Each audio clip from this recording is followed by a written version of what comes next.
আমরা আজকে আলোচনা করব আলো অধ্যায়ের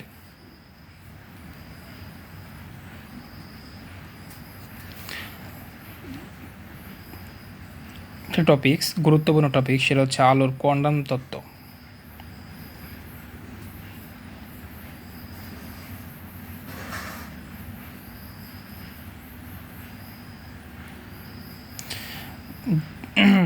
যে তত্ত্বটি আবিষ্কার করেছিলেন ম্যাক্স প্লাঙ্ক।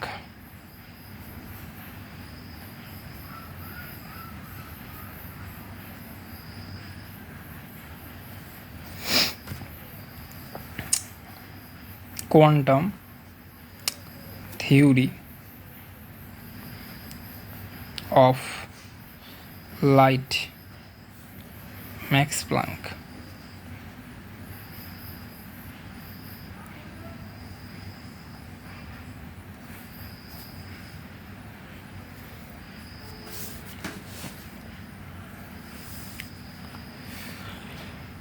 তাহলে আমাদের বুঝতে হবে আলোর কোয়ান্টাম তত্ত্বটা কী। আলো যখন একটা উৎস থেকে বের হয় তখন এটা একেবারে কোনো তরঙ্গ বা অবিচ্ছিন্ন তরঙ্গ রূপে বের না হয়ে ক্ষুদ্র ক্ষুদ্র প্যাকেট আকারে বা ক্ষুদ্র ক্ষুদ্র প্যাকেট আকারে বা এরকম কোনো বিচ্ছিন্নভাবে বের হওয়ার সম্ভাবনা এদের বেশি এবং হয়। তাই আলোর কোয়ান্টাম তত্ত্বের প্রত্যেক রঙের আলোর জন্য এই শক্তি, প্যাকেট শক্তির একটা মান আছে। তাহলে আমরা বুঝবো যে এখানে আলোক শক্তি ক্ষুদ্র ক্ষুদ্র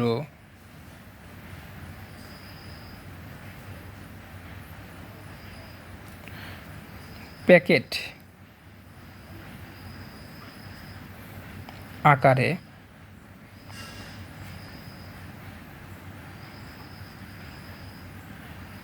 বের হয়। অবিচ্ছিন্ন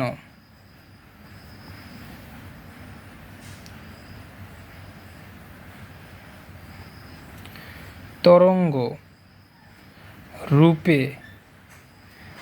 বের না হয়ে, অর্থাৎ অবিচ্ছিন্ন তরঙ্গ রূপে বের না হয়ে আলোক শক্তি ক্ষুদ্র ক্ষুদ্র প্যাকেট আকারে বের হয় কোনো উৎস থেকে।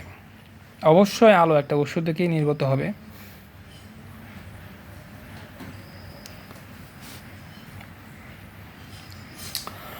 এখন এই প্রত্যেক রঙের আলোর জন্য এই শক্তি, প্যাকেটের শক্তির একটা নির্দিষ্ট মান আছে। এই সর্বনিম্ন শক্তি সম্পন্ন কণিকাকেই ফোটন বলা হয়। তাহলে আমরা যদি বলি যে ফোটনের সংজ্ঞা কী, ফোটন অথবা কোয়ান্টাম দুইটা একই জিনিস। ফোটন বা কোয়ান্টাম কি? সর্বনিম্ন মানের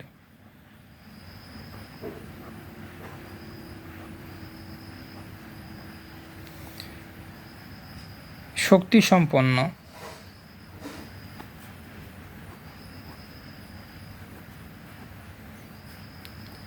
কণিকাকে কোয়ান্টাম বা ফোটন বলা হয়।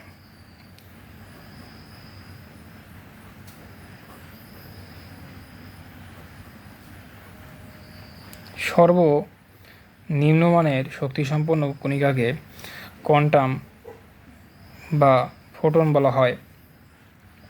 ফোটন এর বৈশিষ্ট্য হচ্ছে ফোটন তড়িৎ নিরপেক্ষ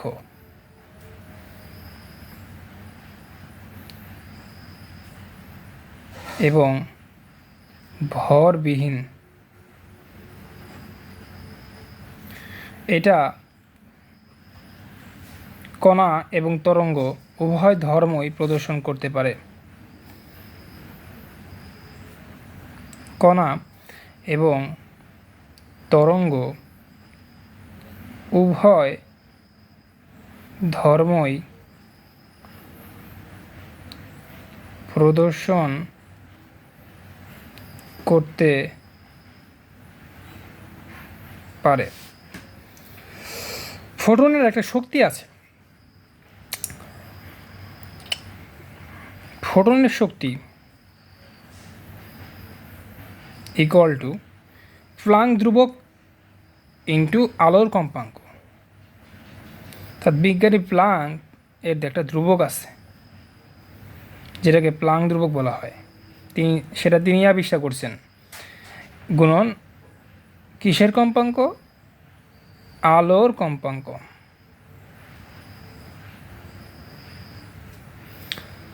তাহলে প্লাঙ্কের যে ধ্রুবক সেটা একটা নির্দিষ্ট মান আছে।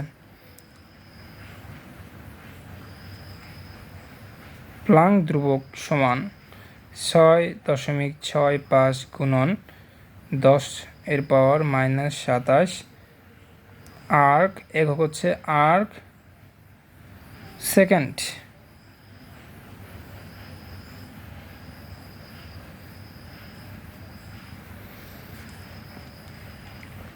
তাহলে ফোটনের শক্তি ইকুয়াল টু প্লাঙ্ক ধ্রুবক গুণন আলোর কম্পাঙ্ক, এবং প্লাঙ্ক ধ্রুবকের একটা নির্দিষ্ট মান রয়েছে 6.65 ইন্টু 10⁻⁻27 একক আর্ক সেকেন্ড। এখন এইখানে আরেকটা তত্ত্ব আছে যেটা আমাদের the greatest modern scientist of all time Albert Einstein এটা দিয়েছিলেন। সেটা হচ্ছে সেই তত্ত্বটা দিয়ে তিনি নোবেল পুরস্কারে ভূষিত হন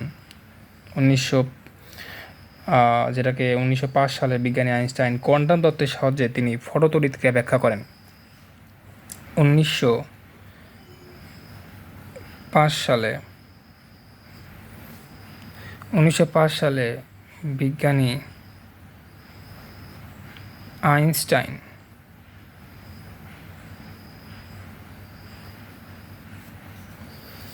ফটোতড়িৎকে ব্যাখ্যা করেন।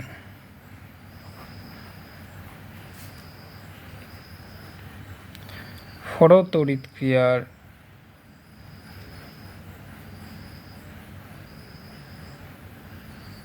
ব্যাখ্যা, বিশ্লেষণ ও ব্যাখ্যা করেন।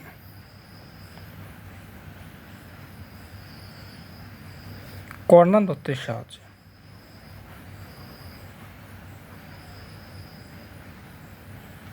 কোয়ান্টাম তত্ত্বের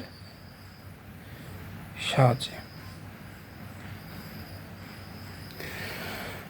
যে জন্য তিনি 1921 সালে নোবেল পুরস্কারে ভূষিত হন। এবং এই তত্ত্বটা হচ্ছে যে কোনো ধাতুর উপর যখন তাৎক্ষণিক ইলেকট্রন নির্গত হয় তখন একে